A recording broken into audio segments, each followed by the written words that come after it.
Alright guys, I'm going to give you the first impressions of the Resto Shaman for TOC. I did the ToGC PTR the other day, and people have been asking about it, how it feels on the Shaman. So we'll go through all the fights, all the mechanics. Spoiler warning, this is not a fun raid for Resto Shaman. It's not bad, but we can't utilize our chain heal most fights because people are very spread out. Let's go ahead and start. Gormok the Impaler. For the Beast of Northrend. It's very easy. The only thing we really have to worry about, guys, is the this Impale right here that Kron, our main tank, just got. He will it's a stacking debuff that the tank will get, so you want to burn him down as fast as possible. Typically some groups that I've been seeing are using 2 tanks, and they'll swap at 3 stacks so the damage isn't too high. But we decided to 1 tank it to see if it was healable. It is. And he just bops them off, I think, at 5 stacks.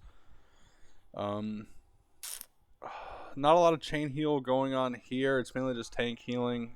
He will stomp every, I think it's like 25 seconds or so, and it'll do AoE damage to everyone within 15 yards of him. And it will also silence anyone for 8 seconds in that time as well. So don't be too close to them. Obviously, don't stay in a fire. But those are the main things you're going to look out for. Is just to simply keep up the tank. Let me turn the volume of the actual raid down. To keep up the tank and heal up the staggering stomp. That's really it, guys, for this phase. Alright, these beasts, they suck. Everyone's going to be spread out, so chain heal is going to be pretty useless here. Unless people get sprayed with the toxin. They shouldn't be that close together, though, to get too much of it. But it does happen. Do not stand in front of the worms like I just did, because if they breathe on you, it's not going to be good. So when people get toxin together like that, you can chain heal it up. But besides that, it's just a bunch of tank healing, guys.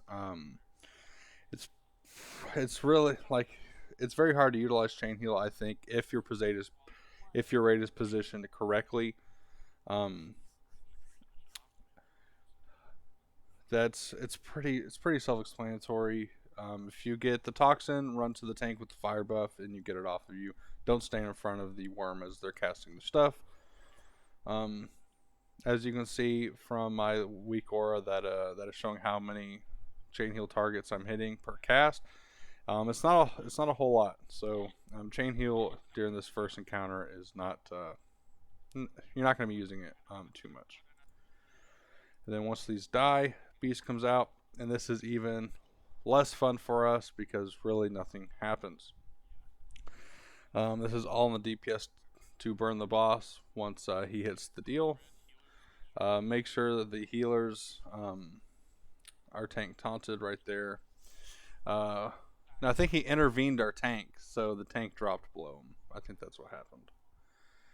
But you want your healers to be spread around the room, so when he does ice breath the raid, you can still 2 healers are still free to heal the tank. He is going to do a I forgot the name of the ability, but he actually did it to our tank. I'm gonna go back. Right here, he's going to hit our tank with an ability. Or where is it? I watch Kron. I think he gets stunned. Yeah, right there. He hits him and he gets stunned, and it's a bunch of damage to heal up. So just be prepared for that. That's really all you need to focus on. Then when he crashes into the wall, like, he's going to throw you against the deal and do a bunch of raid damage to everyone. But just make sure you don't get hit by him. And then he gets stunned and he takes increased damage. Then you just heal everyone up. From a healer's perspective, for specifically a Resto Shaman, it's not a very fun fight. Everyone is super spread out. You can't get those fat chain heals. But it is what it is. That's the entire fight. Going to Lord Jaraxxus next. He is the biggest cakewalk of a boss in the entire instance. He does a chain lightning on people. It doesn't increase per the jump, so it's easy to heal. Rob right here, you'll see he has the flame debuff. The only reason he is surviving this long standing in it is because he got shielded. And then but most time you'll see later someone does stand in the fire for quite a bit of time, and then he gets nuked. Oh yeah, I got silenced here. That's very fun encounter. Like right here, Alberosi, he gets the debuff, and I try to heal him, and then he just gets fucking wrecked by the fire. Kellereth right here will get something called, I forgot what it's called, Incinerate Flesh. That is your big buff that you need to worry about as a healer. It's an X amount of healing that needs to go on the target that will be absorbed. You need to break the absorb to break the effect. I think you have like 7 to 10 seconds. I'm not exactly sure. But if you do not, like it's on Anadotes right now, if you do not break this off of him, it will do a raid-wide AoE that if you don't desack or fire AM, you're probably going to wipe. It's a lot of damage.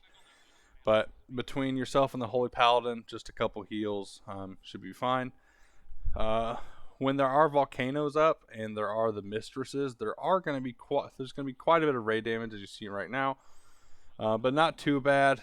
This is a pretty decent fight for us. But at the same time, there's nothing too exciting. Lord Jaraxxus is a very, very easy boss. Nothing to stress out about. I think we did this fight without Bloodlust. If we had Lust for this encounter, it'd be dead already. Is there anything else about this? I don't think there is. It's very rinse and repeat. Heal, Incinerate Flesh. If you get the fire, kite it out. DPS, burn down the portal. That's right here. And then when the lady demon comes out, you just nuke it down, and she'll do a whirlwind against the melee. You just chain heal it up. See, I get the fire right here. Just start kiting it out of the raid. And that's the entire fight, guys, as a Resto Shaman. It's pretty lackluster. This entire instance is very lackluster for us. Faction champs, this is a giant PvP fight. You want to make sure you have your tremor totems down, your cleansing totem, and I also put the frost resistance totem down. I think the fire resistance totem down, just to give us extra resist. I should have probably also put the nature resist totem down. But it is what it is. You will be stunned. You will be silenced. It's really bullshit. It's a PvP fight. I'm not a PvP player, so this is not a fun fight for me. I do not like it whatsoever. But the hardest part is at the very start.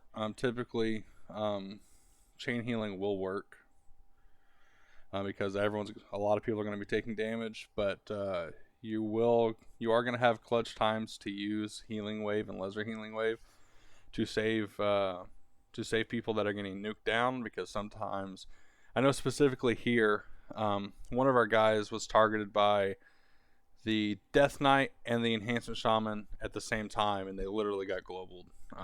So be prepared for that. Also, a good trick here is to put your Earth Shield on another healer. I put it on our Disc Priest because they're quite squishy. And yeah, this is the entire fight. Make sure you use all your utility, your Earth Mine totems, dispel and purge them if you get the chance to. I don't do it here because I wanted to see how bad the damage was if I didn't do anything, because I like testing all that kind of stuff on the PTR before I start doing the fight 100% correctly. But this is a PvP fight, guys. Use your entire toolkit. You can also hex if they call for it. A lot of people forget that shamans actually have ACC. Twins. Where's Twins? Faction Champs is such a long fight. Alright, Twins, this is our Iron Council big raid AoE boss. This is what we were made for. This is probably going to be the most fun fight for Resto Shamans in here. everyone takes massive amounts of raid damage, and they're going to take even more if the opposite colored balls reach the group. So you'll see we have our hunters and our Resto Druid and our Disc Priest out, and they're going to come grab the white balls that come in. So we want the dark ones to come into the raid. But yeah, everyone's going to take a bunch of damage. I will say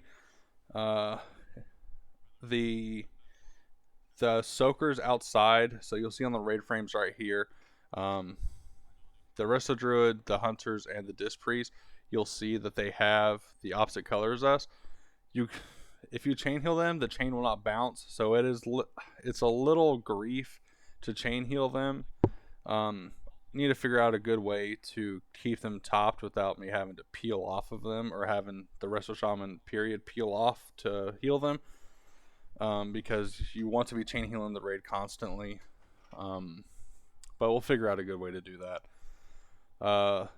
They're also going to put debuffs on people, like he has the debuff right now, Pluck Me has the debuff. They're going to take extra damage, so just make sure that you keep an extra eye on them.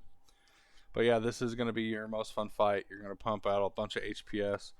I remember we didn't have Lust for this attempt, because on the PTR it's not resetting, no cooldowns are. But I remember on one of the attempts I was pushing out like 19k HPS. It was nutty. You're going to have a lot of fun with this fight, guys. Just make sure that you're appropriately swapping colors, and making sure the people with the debuff and your soakers don't die. There's really not a whole lot to it. It's pretty straightforward. It's just a bunch of raid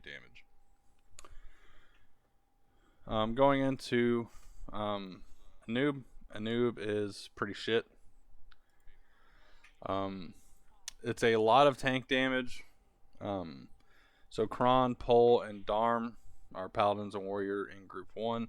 There are tanks. They will take quite a bit of damage, especially when they get frozen.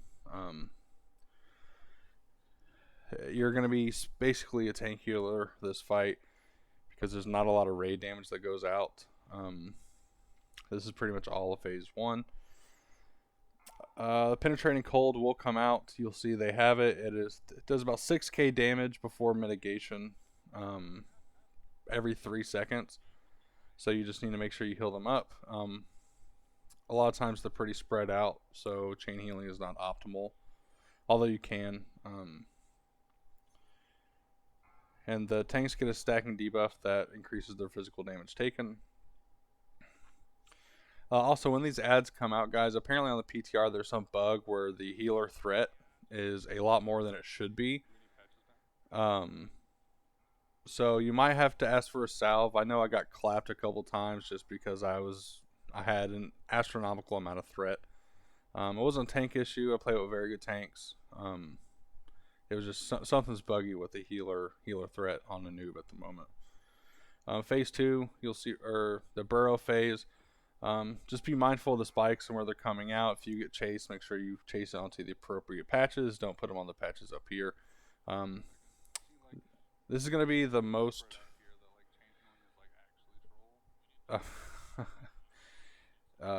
yeah. Chain healing here is not the greatest. Everyone's pretty spread out. I mean, I probably could chain heal here now that I'm rewatching the VOD. I'm just probably being really bad at the game at the moment. Yeah, I probably could be chain healing here. But most of this encounter is not friendly to chain heal. So Noob is going to come back up. Let's skip forward because it's going to be the same shit. Then phase 3 starts when a noob hits 30%. So when he hits 30%, he's going to do Leeching Swarm, and it's going to do 10% of your current health every second. Don't freak out. It's going to do a bunch of damage at first, and then it will slowly taper off towards the end. Because if it does 10% of your health and you only have 500 health, it's not going to do much damage to you. So you can pretty much ignore. I'm going to be replaying this a lot so I can talk about it.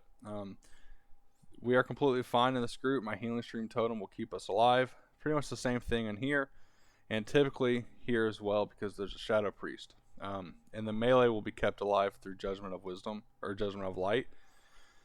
So you're really just a tank healer at this point. The tanks will take a bunch of damage, so you need to keep them topped. as much as possible. Not 100%, I would say, just because Leeching Swarm will heal a noob.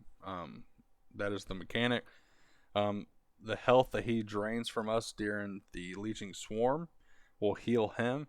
So that's why you want to keep everyone probably around like 5% HP. See, like, I'm not freaking out. I'm just healing tanks. Everyone's okay. But the one thing that you'll need to do is heal the Penetrating Cold, because it will still come out. So he's going to cast Leeching Swarm, and they will still have Penetrating Cold. These targets need to be healed. We didn't have very good communication on this. So we did let some of them die.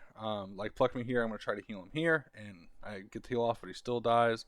Rob, same thing, he's going to die. So that is your priority. Don't heal anyone during the last phase, except the tanks and the players with Penetrating Cold. Everyone else should be pretty good through passive Leader of the Pack, Judgment of Light heals, or healing stream totems. Like, I'm going to try to heal myself right there. And I actually still died, even though I got a heal off on myself. When I looked at it later, I think it was like a 300 overkill. So you need to make sure the Penetrating Cold targets stay alive. That's the fight. Overall, for the Resto Shaman, TOC is not a very fun raid, to be honest. Everyone's very spread out most of the time, so you can't make the most out of your toolkit. But I will say it is a good opportunity to prove to people how versatile Resto Shamans are, because I still think we can excel in the raid. It's just not as fun, you know. You play Resto Shaman for the big chain heals, the big crits.